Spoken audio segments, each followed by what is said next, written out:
Pak Herman, 68 tahun, pensiunan petugas administrasi, tidak merokok, jarang minum kopi, dan selalu bangga menyebut dirinya penggemar makanan sehat. Sejak pensiun 5 tahun lalu, ia mengganti kebiasaan makan daging dengan lebih banyak konsumsi ikan. Katanya, ikan itu sehat, baik buat jantung dan otak. Setiap minggu, ia rutin membeli tongkol, lele, dan ikan asin dari pasar tradisional. Menu rumah hampir selalu mengandung ikan, kadang dibakar, sering digoreng, sesekali dimasak kuah. Ia percaya, dengan makan ikan, ia sudah melakukan hal terbaik untuk menjaga tubuh di usia lanjut. Namun sejak beberapa bulan terakhir, tubuhnya mulai menunjukkan tanda-tanda yang membuat ia resah. Pak Herman sering merasa pusing tiba-tiba, seperti tekanan darah naik turun tak menentu. Ia mulai lupa letak barang, bahkan lupa nama tetangga yang sering ia temui. Tidurnya tidak nyenyak, dan kadang jantungnya berdebar tanpa sebab jelas. Awalnya ia mengira itu semua karena usia. Ya maklum, kepala sudah di atas 60, pikirnya. Tapi istrinya, Bu Lilis, mulai khawatir.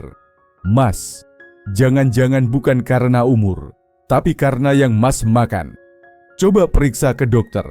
Ya, akhirnya Pak Herman setuju. Ia menjalani pemeriksaan darah, tensi, dan wawancara pola makan di klinik lansia. Hasilnya mengejutkan.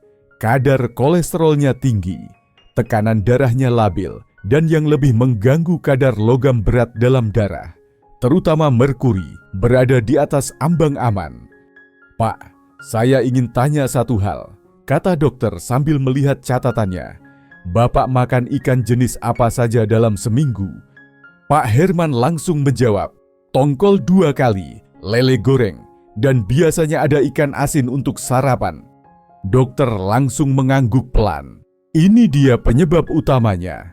Ikan yang Bapak makan itu tidak semuanya aman untuk usia 60 tahun ke atas. Bahkan ada beberapa yang justru bisa membahayakan otak dan jantung. Pak Herman terkejut. Tapi dok, bukankah ikan itu sehat?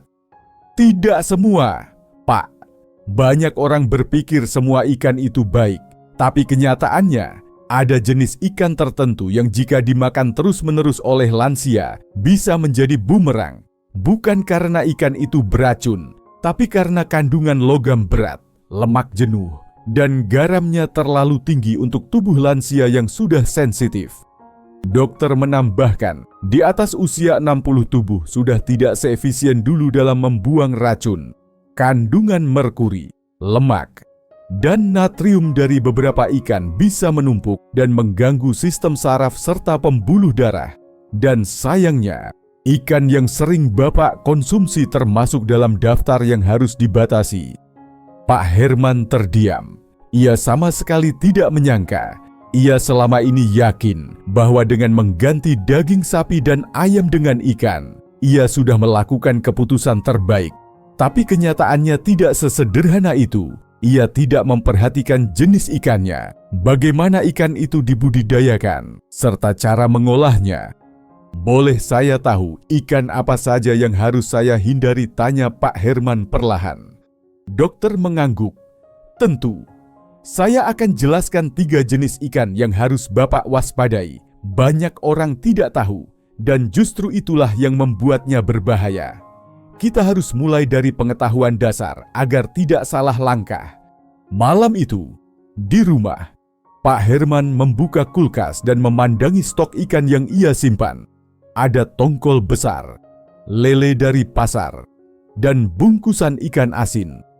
Ia mulai bertanya dalam hati, berapa lama saya sudah melakukan kesalahan yang saya kira sehat ini? Ia sadar, sudah waktunya mengubah cara pandang terhadap makanan. Ia harus tahu ikan mana yang diam-diam berbahaya dan mana yang benar-benar sehat untuk usia seperti dirinya. Setelah pertemuan di klinik, Pak Herman pulang dengan perasaan tidak tenang. Ia tak menyangka bahwa ikan-ikan yang selama ini ia percaya sebagai makanan sehat justru bisa menjadi sumber gangguan pada otak dan jantungnya. Malam itu, Ia menunggu hari berganti hanya untuk kembali ke dokter keesokan pagi agar tahu lebih dalam ikan apa saja yang ternyata berbahaya bagi lansia. Dokter membuka penjelasan dengan sederhana. "Pak, kita tidak bilang ikan itu beracun, tapi jenis ikan tertentu, apalagi bila dikonsumsi rutin, bisa membawa risiko besar, terutama bagi pria usia di atas 60 tahun yang sudah mengalami penurunan fungsi ginjal, metabolisme lambat, dan pembuluh darah yang mulai menua." 1. Ikan tongkol besar sumber merkuri. Tersembunyi, ikan tongkol memang sering dijadikan pilihan karena mudah didapat dan harganya terjangkau. Tapi jenis tongkol ukuran besar, terutama yang hidup di laut lepas, mengandung merkuri dalam kadar yang cukup tinggi. Merkuri adalah logam berat yang dapat menumpuk di dalam tubuh, khususnya di jaringan otak dan sistem saraf. Merkuri bersifat neurotoksik, jelas dokter. Artinya, ia bisa merusak sel-sel otak, mempercepat pikun, menyebabkan pusing, sulit konsentrasi, bahkan tremor pada tangan lansia. Pak Herman langsung teringat tongkol adalah lauk favoritnya. Tiap minggu, ia makan 2 hingga 3 kali. Ia bahkan suka membuat sambal tongkol kering untuk disimpan beberapa hari. Kalau dikonsumsi sesekali mungkin tidak masalah, Pak. Tapi kalau menjadi menu rutin, tubuh Bapak tidak sempat mengeluarkan logam berat itu. Akibatnya, ia menumpuk dan mengganggu fungsi otak, kata dokter. 2. Ikan lele budidaya. Intensif lemak jenuh dan pakan buatan lele memang populer karena murah, mudah digoreng, dan rasanya gurih. Tapi sebagian besar ikan lele di pasaran adalah hasil budidaya intensif, yang artinya diberi pakan buatan. Kadang mengandung antibiotik dan zat tambahan agar cepat besar. Yang lebih mengkhawatirkan, daging lele hasil budidaya cenderung tinggi lemak jenuh. Lemak ini dapat meningkatkan kolesterol jahat LDL, menyumbat pembuluh darah, dan meningkatkan risiko penyakit jantung, hal yang sangat berbahaya bagi pria lansia. Pak Herman teringat, ia sering membeli lele goreng dari warung dekat rumah. Kadang untuk sarapan, kadang makan siang. Ia tak pernah berpikir bahwa cara pemeliharaan ikan bisa memengaruhi kadar lemaknya. Masalahnya bukan cuma lele, tapi juga cara mengolahnya. Digoreng berulang kali dengan minyak jelantah akan membuat lemak jenuh makin tinggi, kata dokter. 3. Ikan asin natrium tinggi. Musuh tekanan darah. Ikan asin adalah lauk klasik yang digemari banyak orang tua. Rasanya tajam, awet, dan cocok dengan nasi hangat. Tapi ikan asin menyimpan kandungan natrium yang sangat tinggi. Proses pengawetan dengan garam membuatnya menjadi musuh utama bagi penderita tekanan darah tinggi dan gangguan jantung. Bagi tubuh lansia yang sudah kesulitan mengatur tekanan darah, asupan garam tinggi bisa memicu krisis hipertensi, gangguan irama jantung, dan memperburuk kerja ginjal, ujar dokter. Pak Herman tidak bisa membantah. Ia sering menyimpan stok ikan asin untuk sarapan karena praktis dan tidak perlu dimasak lama. Tapi ia tidak pernah memperhitungkan dampaknya pada tekanan darahnya yang memang sering naik turun. Kesimpulan dokter bahaya bukan hanya pada ikan, tapi cara dan frekuensinya. Dokter menekankan bahwa 3 ikan ini, tongkol besar, lele budidaya, dan ikan asin, bukan mutlak dilarang. Tapi jika dikonsumsi berulang kali setiap minggu, terutama dengan cara pengolahan yang tidak sehat, dampaknya pada otak dan jantung bisa sangat serius. Pak Herman menyimak dengan cermat. Ia mulai sadar bahwa pola makannya yang ia kira sudah sehat ternyata keliru karena tidak mempertimbangkan kualitas dan jenis ikan. Malam itu, ia mulai membuat daftar 3 ikan yang harus dikurangi dan 3 ikan yang harus ia cari. Tahu lebih lanjut ikan yang benar-benar sehat, tidak mengandung logam berat, rendah lemak jenuh, dan bisa membantu menjaga fungsi otak dan jantung. Setelah memahami 3 jenis ikan yang perlu dihindari, Pak Herman mulai menyadari bahwa dampak makanan terhadap kesehatan lansia tidak datang tiba-tiba. Gejala yang ia alami belakangan ini pusing, mudah lupa, tekanan darah naik turun. Jantung berdebar bisa jadi bukan karena faktor usia semata, melainkan akibat akumulasi pola makan yang tidak tepat selama bertahun-tahun. Dokter menjelaskan bahwa tubuh pria usia di atas 60 tahun mengalami berbagai penurunan fungsi alami. Ginjal tidak sekuat dulu dalam menyaring racun. Hati melambat dalam memetabolisme zat asing. Pembuluh darah mulai kehilangan elastisitasnya. Dalam kondisi seperti itu, zat berbahaya yang masuk lewat makanan tidak bisa dibuang dengan mudah dan perlahan. Mulai merusak sistem dari dalam. Efek pada otak pikun dan gangguan konsentrasi merkuri yang terkandung dalam ikan laut besar seperti tongkol atau tuna berukuran besar adalah ancaman nyata bagi otak lansia. Merkuri bersifat neurotoksik, artinya menyerang sistem saraf pusat. Dalam jangka panjang, logam berat ini bisa mempercepat kerusakan neuron, mengganggu komunikasi antar sel otak, dan memicu demensia dini. Pak Herman teringat, beberapa kali ia lupa menaruh dompet, salah menyebut nama cucunya, dan merasa kesulitan saat mengerjakan hal sederhana seperti menyusun tagihan bulanan. Ia mengira itu wajar, tapi setelah tahu bahwa merkuri bisa menumpuk melalui konsumsi ikan laut besar yang rutin, ia mulai melihat keterkaitan yang tidak ia sadari sebelumnya. Dokter menunjukkan bahwa lansia dengan paparan merkuri tinggi lebih rentan terhadap penurunan daya ingat, kesulitan fokus, suasana hati tidak stabil, tremor ringan di tangan atau bibir, dan lebih parah lagi, gejala ini sering tidak disadari sampai kerusakan terjadi cukup dalam. Efek pada jantung dan pembuluh darah diam-diam, mematikan kandungan lemak jenuh dalam ikan lele hasil budidaya dan natrium tinggi dalam ikan asin menjadi kombinasi berbahaya bagi kesehatan jantung. Kolesterol jahat yang meningkat dapat menyumbat arteri, mempersempit aliran darah ke jantung, dan menyebabkan angin duduk, serangan jantung, bahkan stroke. Dokter menunjukkan data yang mengejutkan banyak pasien lansia dengan riwayat makan ikan asin setiap hari mengalami hipertensi yang sulit dikendalikan. Tekanan darah melonjak, terutama malam hari, membuat jantung bekerja lebih keras saat seharusnya tubuh beristirahat. Bukan karena ikan itu buruk, kata dokter, tapi karena kandungan natriumnya tidak seimbang dengan kebutuhan tubuh lansia. Ditambah dengan minyak goreng bekas pakai atau pakan lele yang tidak alami. Kita bicara soal racun yang masuk perlahan. Kombinasi bahaya, akumulasi senyap, efek mematikan yang membuat kondisi ini berbahaya adalah efeknya tidak terasa langsung. Seseorang bisa makan ikan-ikan berisiko ini selama bertahun-tahun tanpa gejala berat, sampai satu hari tiba-tiba jatuh pingsan karena tekanan darah melonjak atau kehilangan keseimbangan akibat gangguan saraf otak. Pak Herman jadi mengingat seorang tetangga yang mengalami stroke ringan, padahal tampaknya sehat. Ternyata selama bertahun-tahun, ia selalu sarapan dengan nasi dan ikan asin, serta makan malam dengan lele goreng. Kini Pak Herman mulai sadar bahwa ia harus menghentikan kebiasaan yang keliru sebelum terlambat. Harapan otak dan jantung bisa dipulihkan. Kabar baiknya, dokter mengatakan bahwa tubuh memiliki kemampuan regenerasi terbatas, asalkan tidak terus-menerus dirusak.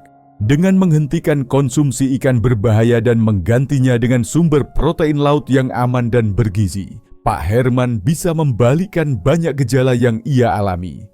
Pak, jangan takut makan ikan, tapi pilihlah dengan bijak. Ada ikan yang murah dan sehat, ada juga ikan mahal, tapi penuh risiko. Yang penting, tahu mana yang cocok untuk usia dan kondisi tubuh. Pak Herman merasa lega, ia belum terlambat, tapi ia juga sadar, ia butuh tahu ikan mana yang benar-benar aman, membantu jantung dan otaknya, bukan malah membebani. Setelah memahami risiko dari beberapa jenis ikan yang ia konsumsi selama ini, Pak Herman tidak lantas berhenti makan ikan. Sebaliknya, ia justru semakin ingin tahu ikan seperti apa yang benar-benar aman dan bermanfaat bagi pria usia lanjut. Dokter tersenyum saat mendengar pertanyaannya. Bagus, Pak. Bapak tidak perlu takut makan ikan. Yang penting adalah memilih jenis ikan yang tepat. Segar, dan rendah zat berbahaya. Ada banyak pilihan yang justru bisa menjaga otak tetap tajam dan jantung tetap kuat. 1. Ikan kembung saudara lokal salmon yang kaya omega 3. Ikan kembung sering disepelekan karena harganya murah dan bentuknya sederhana. Tapi siapa sangka, ikan kembung merupakan salah satu ikan lokal terbaik untuk lansia. Kandungan omega 3-nya tinggi, bahkan mendekati salmon. Lemaknya adalah lemak baik yang membantu menjaga kelenturan pembuluh darah dan menurunkan kolesterol jahat. Omega 3 juga berperan besar dalam menjaga fungsi otak. Ia membantu memperbaiki sel-sel saraf yang rusak, menstabilkan suasana hati, dan meningkatkan daya ingat. Dokter menyarankan Pak Herman untuk makan ikan kembung 2 kali seminggu. Lebih baik jika dikukus atau dipanggang tanpa minyak berlebih. Dalam beberapa minggu, Pak Herman merasakan tidurnya lebih nyenyak dan pikirannya tidak lagi seburam sebelumnya. 2. Ikan bandeng presto aman untuk jantung dan kaya kalsium. Ikan bandeng sering dihindari karena durinya banyak. Tapi dengan teknik presto, duri bandeng bisa dilunakkan tanpa mengurangi nilai gizinya. Bandeng mengandung protein tinggi, vitamin D, dan kalsium yang sangat bermanfaat bagi lansia, terutama untuk menjaga kesehatan tulang dan tekanan darah. Bandeng juga mengandung asam lemak tak jenuh yang membantu mengurangi risiko penyumbatan arteri.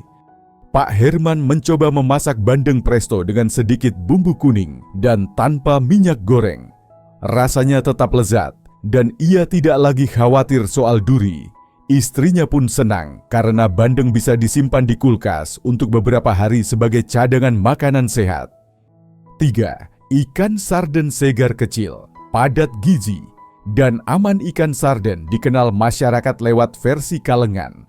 Tapi dokter menekankan pentingnya memilih ikan sarden segar, bukan yang diawetkan dengan garam berlebih. Sarden segar kaya omega 3, vitamin B12 dan selenium yang berperan penting dalam menjaga keseimbangan hormon, memperkuat daya tahan tubuh, dan mendukung detoksifikasi logam berat. Selain itu, karena ukurannya kecil dan berumur pendek, sarden memiliki risiko merkuri sangat rendah. Ini menjadikannya pilihan ideal bagi lansia yang ingin aman dari logam berat. Dokter menyarankan Pak Herman merebus atau memanggang sarden dengan tomat dan rempah alami tanpa tambahan garam berlebih. Menu ini menjadi favorit baru di rumahnya. Lezat, cepat disiapkan, dan jelas manfaatnya. Prinsip penting: segar, lokal, dan tidak digoreng. Berulang, dokter memberikan prinsip sederhana yang bisa diingat Pak Herman. Pilih ikan berukuran kecil hingga sedang, biasanya lebih rendah merkuri. Hindari ikan hasil budidaya padat pakan kimia. Masak dengan cara kukus, presto, atau panggang, bukan digoreng pakai minyak lama. Hindari tambahan garam dan penyedap berlebihan. Pak Herman mencatat semua itu dan mulai berbelanja dengan cermat.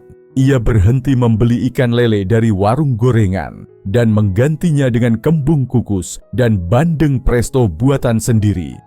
Dalam 1 bulan, tekanan darahnya membaik. Ingatannya juga terasa lebih tajam. Bahkan dokter memuji perubahan hasil pemeriksaan terbarunya.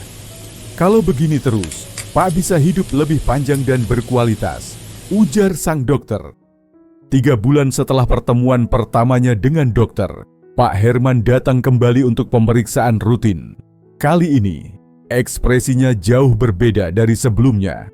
Wajahnya lebih cerah, langkahnya lebih mantap, dan tidak ada lagi keluhan soal pusing, jantung berdebar, atau lupa nama cucu. "Bagaimana kabarnya, Pak?" tanya dokter. Pak Herman tersenyum. "Jauh lebih baik, Dok. Saya tidur nyenyak, tidak mudah lelah, dan tekanan darah saya stabil hampir tiap minggu.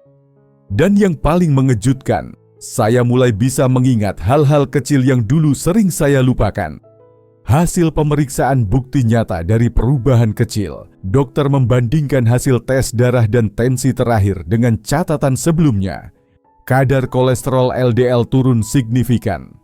Tekanan darah lebih stabil, tidak lagi melonjak di malam hari. Fungsi hati dan ginjal juga menunjukkan perbaikan. Ini bukan hasil dari obat tambahan, tapi dari perubahan pola makan yang sederhana, namun konsisten. Saya hanya mengganti jenis ikan, kata Pak Herman. Saya tidak merasa sedang diet atau tersiksa. Saya tetap makan enak, tapi lebih hati-hati soal pilihan. Panduan harian konsumsi ikan sehat untuk lansia dokter, lalu membagikan panduan harian sederhana yang bisa diterapkan oleh siapa saja di atas usia 60 tahun. Pilih ikan segar berukuran kecil hingga sedang, seperti kembung, bandeng presto, atau sarden. Hindari ikan besar laut dalam seperti tongkol besar dan tuna ukuran besar. Hindari ikan hasil budidaya padat pakan kimia, terutama lele dari kolam intensif yang tidak jelas sumber pakannya. Jangan konsumsi ikan asin lebih dari sekali seminggu. Jika bisa, hindari total. Olahlah ikan dengan cara kukus, panggang, presto, atau rebus. Hindari menggoreng dengan minyak bekas atau minyak trans. Batasi bumbu penyedap, garam, dan saus kemasan. Gunakan rempah alami seperti kunyit, bawang putih, dan daun jeruk untuk memberi rasa. Kombinasikan ikan dengan sayur segar, nasi merah, atau ubi. Makanan pendamping juga harus mendukung kesehatan, bukan malah memperburuk. Lebih dari sekadar makan sehat, bagi Pak Herman, perubahan ini lebih dari sekadar mengubah isi piring. Ia merasa mendapat kembali kendali atas tubuhnya. Ia tidak lagi pasrah pada usia, tapi justru merasa semakin kuat karena tahu apa yang harus dilakukan untuk menjaga kesehatannya sendiri. Ia mulai mengajak teman-teman pensiunan di kompleksnya untuk berkumpul setiap minggu. Bukan untuk olahraga berat, tapi sekadar berbagi cerita soal makanan, resep sehat, dan pengalaman masing-masing. Topik favorit mereka ikan yang bikin panjang umur, katanya sambil tertawa. Kini, tiap minggu Pak Herman menyiapkan menu tetap. Senin kembung kukus dengan sayur bening. Rabu bandeng presto dengan nasi merah. Jumat sarden segar tumis tomat dan daun bawang. Hari lain tempe, tahu, atau ayam rebus secukupnya. Ia tetap makan dengan nikmat, tapi tidak lagi sembarangan.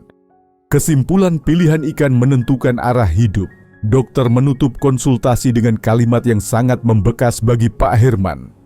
Makan ikan bisa jadi berkah atau jadi masalah. Itu tergantung dari pilihan kita. Pak Herman pulang dengan ringan. Ia tahu, di usia 68 ia masih bisa membuat keputusan yang memperpanjang kualitas hidupnya. Ia hanya perlu memilih dengan sadar, memasak dengan hati, dan makan dengan syukur. Dan mulai hari itu, ia tidak hanya makan ikan, ia memilih ikan yang membuatnya tetap hidup, kuat, dan jernih dalam berpikir.